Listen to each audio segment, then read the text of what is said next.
కమల్ కూతురు శృతి హాసన్ ప్రేమించి పెళ్లి చేసుకోవాలనుకుంటోంది. కానీ ఎప్పుడు ప్రేమలో పడ్డా ఆ రిలేషన్ పెళ్లి వరకు వెళ్ళటం లేదు. సరిగ్గా పెళ్లి ముహూర్తానికి ముందు ప్రేమ బంధం ముక్కలవుతోంది.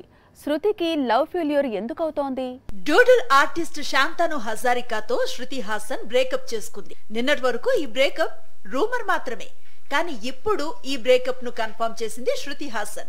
డైరెక్ట్ గా శాంతనుతో బ్రేకప్ అయిందని చెప్పకుండా ప్రస్తుతానికి నేను సింగిల్ అనే విషయాన్ని కన్ఫర్మ్ చేసి ప్రస్తుతం నేను సింగిల్ రిలేషన్ కోసం ఎదురు చూస్తున్నానని చెప్పింది. జీవితాన్ని ఎంజాయ్ చేయటమే పనిగా పెట్టుకున్నానని పోస్ట్ రాసుకొచ్చింది. అయితే శృతి జీవితంలో ఇది ఫస్ట్ బ్రేకప్ కాదు. అంతకుముందు మైఖేల్ కోర్సెల్ తో కూడా ఇలాగే సీరియస్ లవ్ స్టోరీ నడిపింది శృతి. ఇంట్లో వాళ్ళకు కూడా పరిచయం చేసింది.